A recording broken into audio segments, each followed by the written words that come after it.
Major funding for Florida Matters comes from the Mosaic Company, a leading producer of fertilizer made from phosphate, a natural resource found in Florida. America's farmers depend on Florida phosphate for their crop nutrition needs. Mosaic, helping America grow. We're taking a look at crime in our area, what's on the rise, who's affected, and what you can do about it.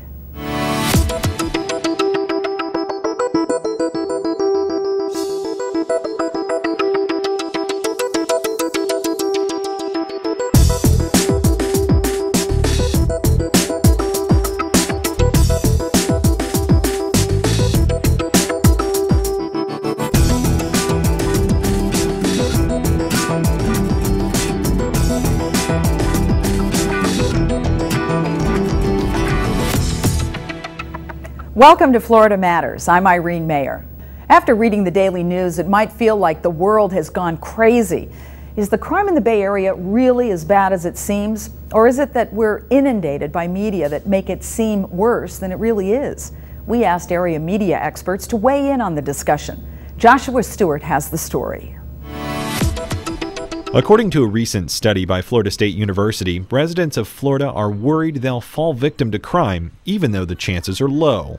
We found that 95% of that 500 stratified sample of Florida citizens that we surveyed, 95% felt that during the next 12 months they would fall victim of a violent crime. Now the truth is only 1% or less will fall victim to a violent crime, but the perception is that crime is everywhere. Some law enforcement officials say they're feeling the heat under the glare of public perception.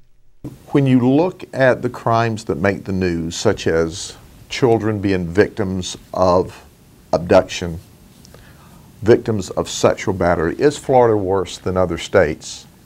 And per capita, I would tell you absolutely not. Sheriff Judd argues that aggressive tactics used by law enforcement to capture criminals will lead to more arrests, and when that makes the evening news, people have to take it into context. I can remember at one time they accused Polk County of having a methamphetamine problem because we'd made so many arrests. So does that mean if we don't arrest anybody, there's not a methamphetamine problem? The reality of it is our drug problem in Polk County is no greater or no less than any of our colleagues around the state or around the nation. But when we aggressively pursue and arrest those who violate the drug laws or the child predator laws, it doesn't mean that there's more crime here. It just means we've uncovered more crime because we're very proactive in keeping the people of our community safe. So is the saying true, if it bleeds, it leads?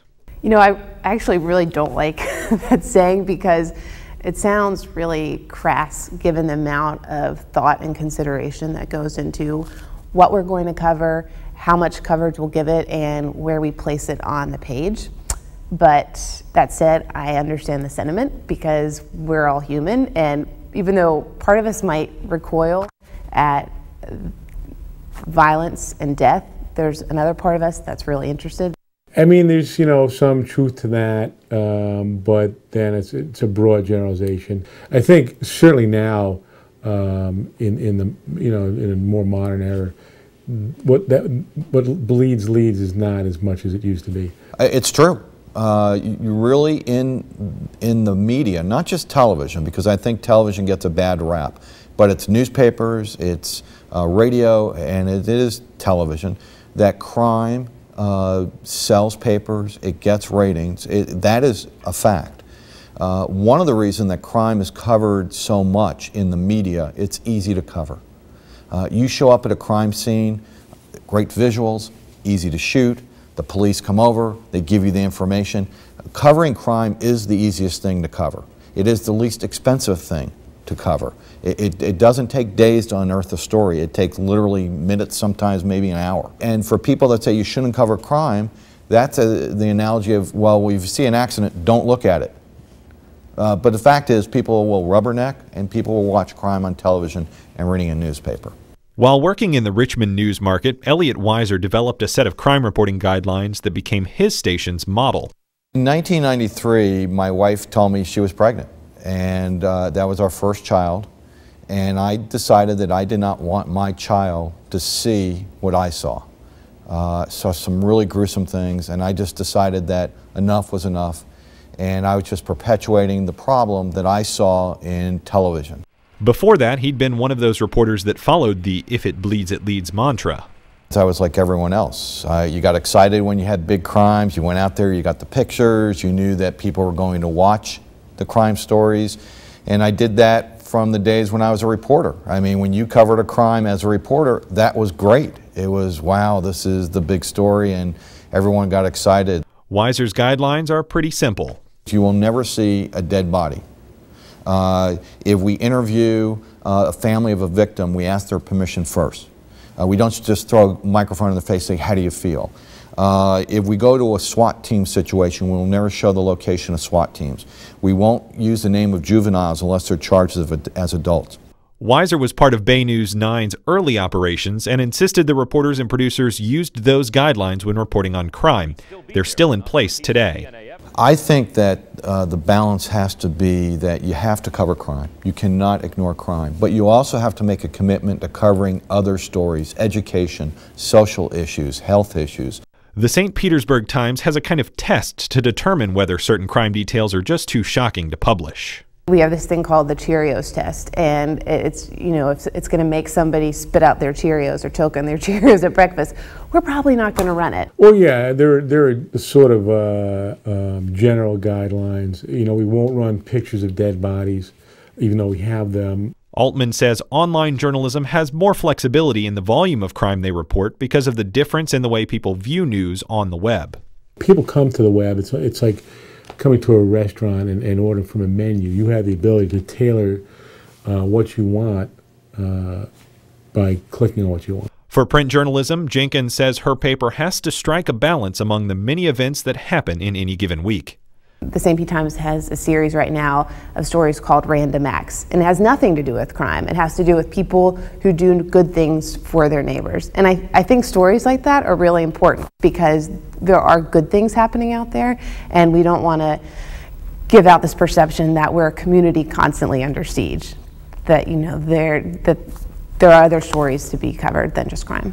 For Florida Matters, I'm Joshua Stewart. There are several groups in the Bay Area that work with law enforcement to help victims of crime. They're on the front lines, so to speak, and they see the faces behind the statistics. Joshua Stewart has our story. Nikki Daniels, executive director of the Family Justice Center, deals with victims of domestic violence on a daily basis. While their stories may be different, each victim shares a common feeling of loss and pain. I was working with a mom who had a 6-month-old baby who came for help because she had been a victim of domestic violence. And she had gotten an injunction, and she got the batterer, who was her husband, out of the home. And she didn't want her child growing up around this abuse. So she was really taking all the right steps.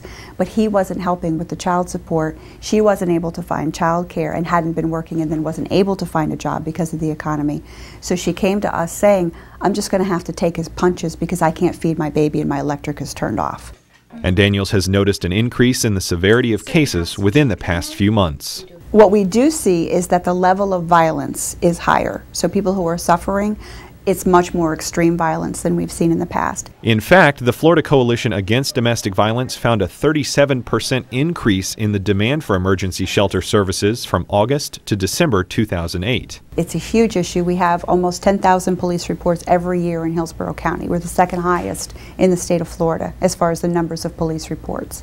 So we know that it's a huge issue for us. We need to be able to address it. The Family Justice Center is a centralized location for victims of domestic violence to meet with over 15 different agencies that can help ease the transition from a violent relationship to a life of independence. With multiple services concentrated in one place, it not only makes getting help easier, it makes it safer too. So here they can come to one location, be behind bulletproof walls and bulletproof glass, and get everything they need. The center takes extra safety precautions, utilizing security cameras and panic buttons throughout the facility.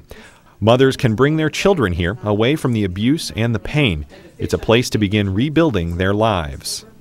Well, we do have some counseling services available here on site for children. The Family Justice Center is a nonprofit funded largely by the Children's Board of Hillsborough County, as well as private donations and grants.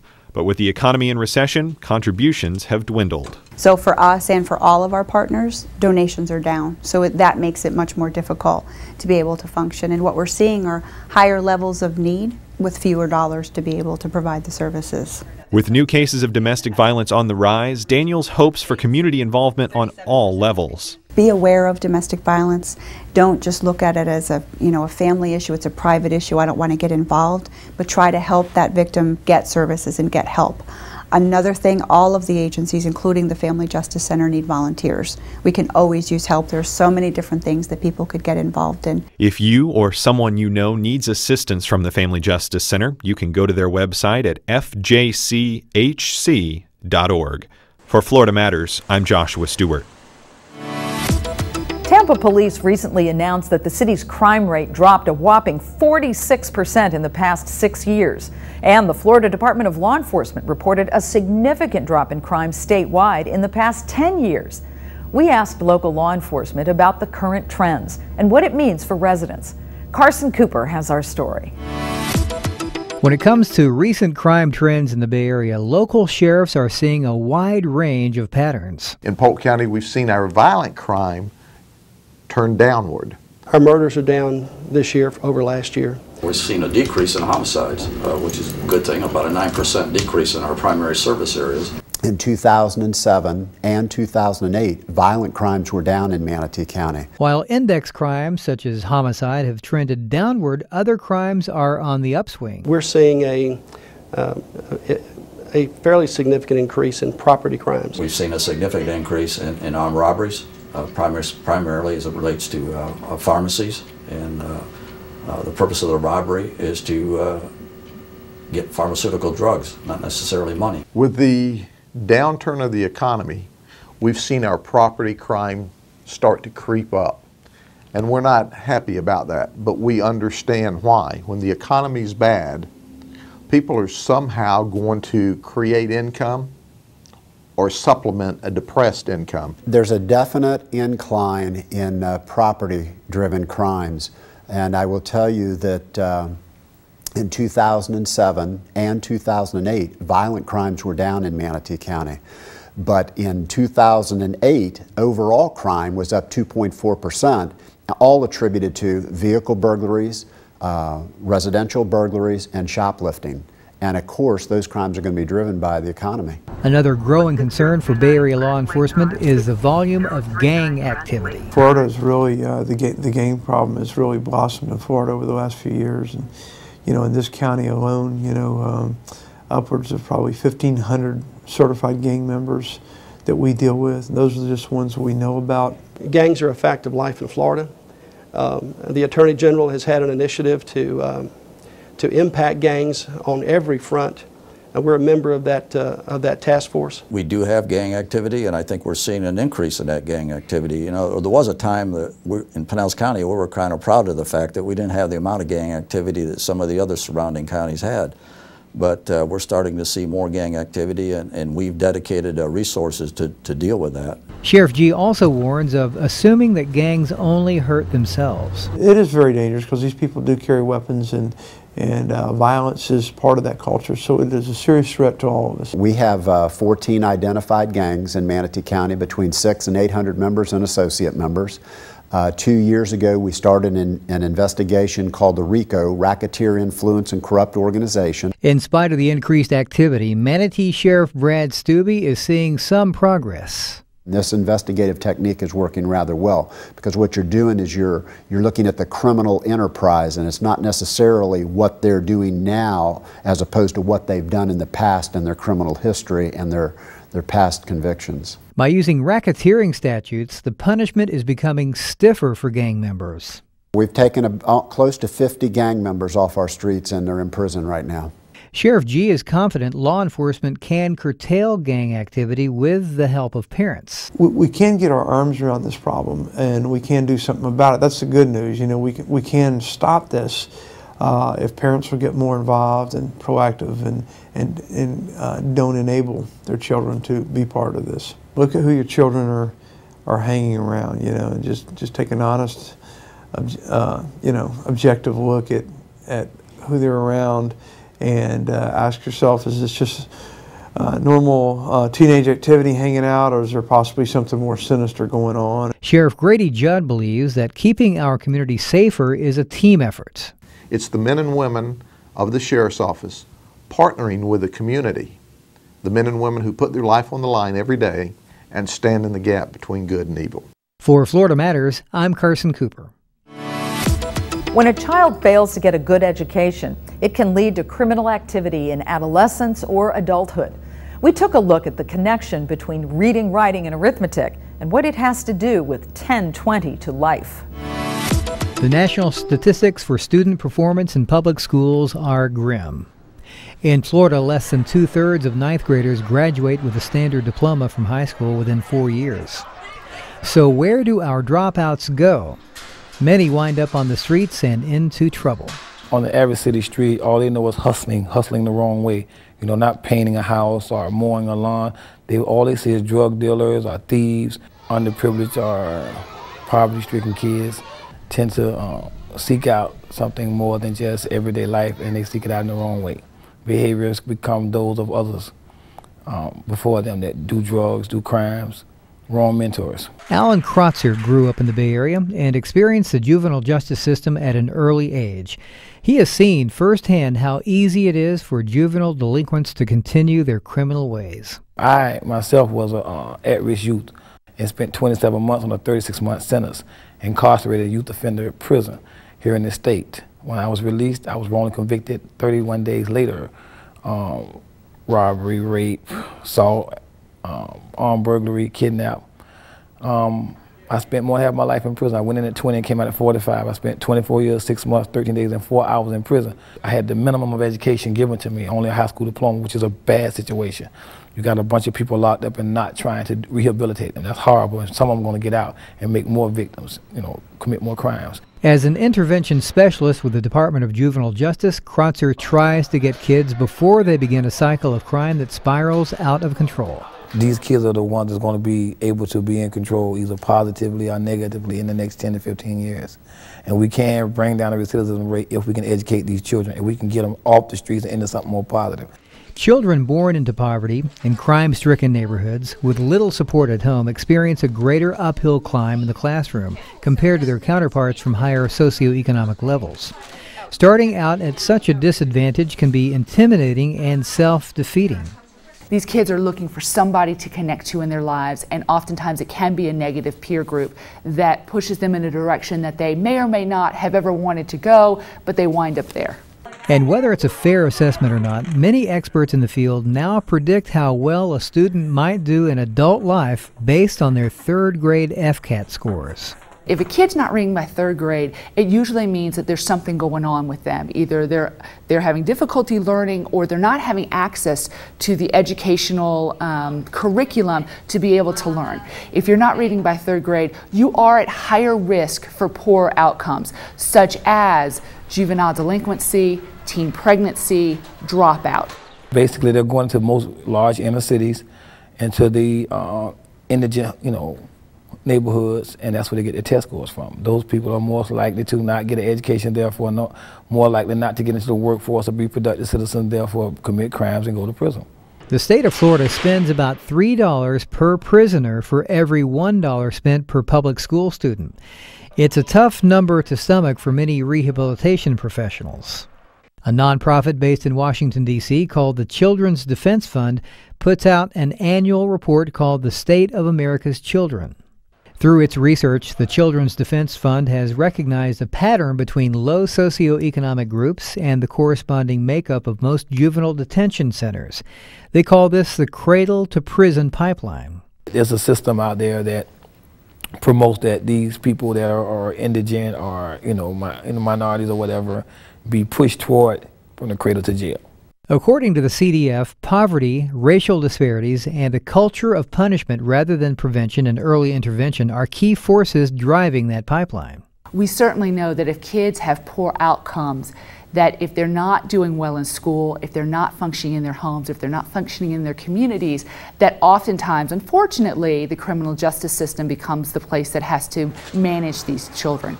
60% of the kids that go through the Department of Juvenile Justice end up in prison. It's horrible for me to know that 60% of the kids, if I got 10 kids in the room I'm talking to, that the stats say six of them are going to prison. You know, and I try to nail that home. The cost of crime in Florida is at an all-time high. Some within the criminal justice system think the money would be better spent on education and prevention rather than construction of more prisons. Currently, right now, we have 700,000 people leaving state and federal prisons and re-entering society, and many of these people are simply ill-equipped to deal with what is an ever-increasing competitive society. And again, this is where education, whether it's at the front end, the middle end, or the back end, education can make a difference in adult offenders' lives, in young people's lives, in adolescents' lives. Other child advocates agree. They say it takes a whole village to raise one child. If you know a child is in that type of danger or becoming a criminal or have criminal behavior patterns, you must step in. It's going to take a whole neighborhood to do that. Time is one of the most powerful things that any of us can give kids, whether we're time with our kids as parents, as mentors, as volunteers. It's the most valuable thing. We've got to care. You know, it's one of these things we pay you now or you pay later. For Florida Matters, I'm Carson Cooper.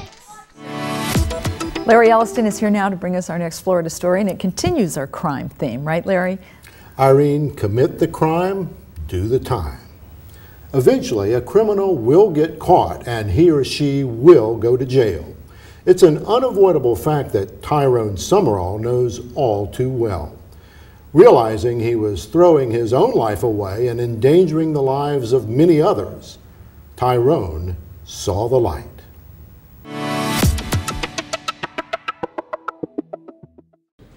The inside of a jail cell is something this man knows all about. His time behind bars totaled 10 years. For 34-year-old Tyrone Summerall, it all began here on Grapefruit Avenue in Lake Alfred. I mean, that's what went on. Crime, crime, crime. Tyrone was just 8 years old. My mom tried to provide 7 kids, 1 mom, no dad, and she wanted to do much for us but didn't have the means to. And so a lot of times I used to feel like left out. A lot of kids getting Christmas presents, we didn't. A lot of kids having bicycles, we don't. And so we just said we're gonna get everything we wanted however we had to. It began with a break-in to steal a piece of cake, and then Tyrone and his brothers hit the school down the street. Because we thought something valuable was in there, and we just had no regards for anything. Schooled in the ways of crime, Tyrone and his brothers were just getting started. It went from a level of sneaking type stealing to boldness in taking. That boldness led to picking up a gun and doing armed robberies. In the small Polk County town of Lake Alfred, population 4,000, Summerall was a household name with police. A lot of times they were committing some serious crimes within the community, and a lot of times it made it kind of tough. And sometimes it didn't make it so tough because depending on what the crime was, a lot of times we pretty well knew who was probably behind it. Armed robbery, aggravated assault, grand theft, home invasion. Tyrone's crime spree seemed to have no end. Over 1,000. I can tell you that. It came to a point where we was doing a crime every day, multiple crimes every day. I mean, and it's just like I couldn't rest unless I did a crime. One of them, the one that got in trouble with me, got sentenced to 52 years. And it's just like we came to a point that whatever that we set our mind that we wanted, it was nothing could stop us. No burglar alarm, it was not one thing that could stop us. And then one day, sitting in the county jail in Bartow, something happened to Tyrone. As I read the Bible, I just felt it was something in there pulling at me.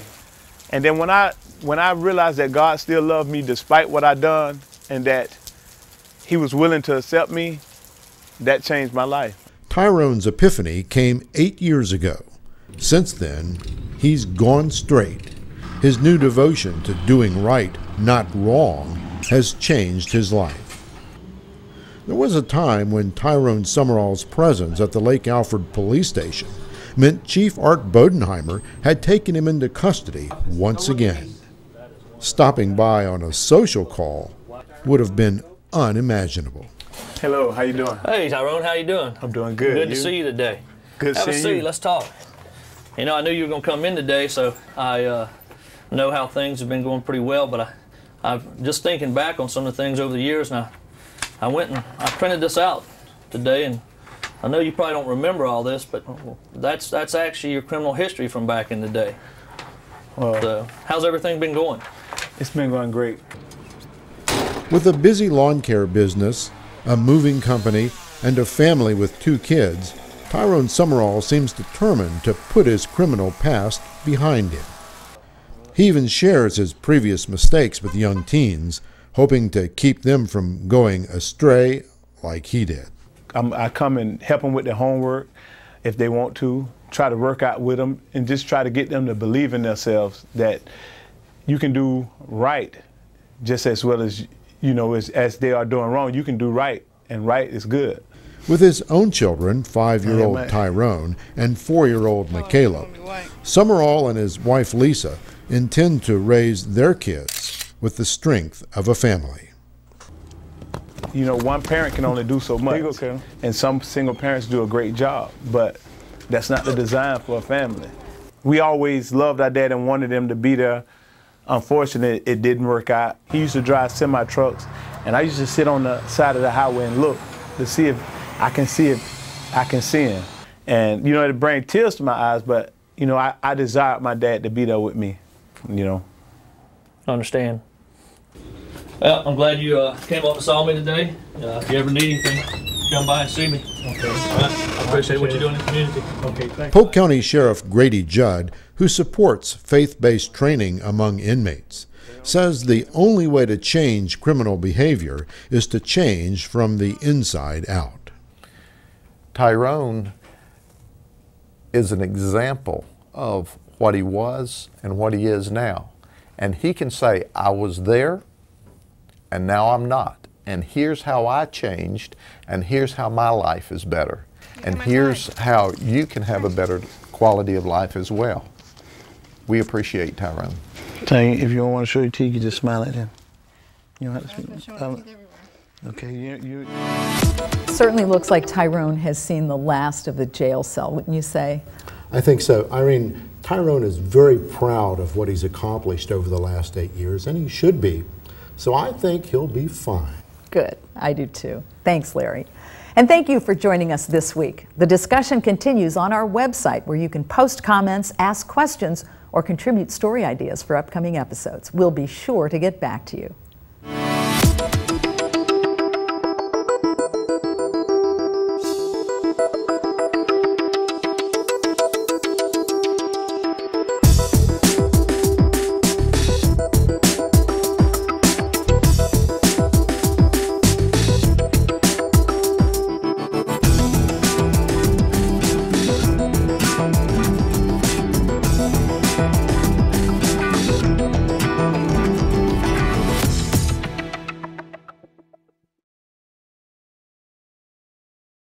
Major funding for Florida Matters comes from the Mosaic Company, a leading producer of fertilizer made from phosphate, a natural resource found in Florida.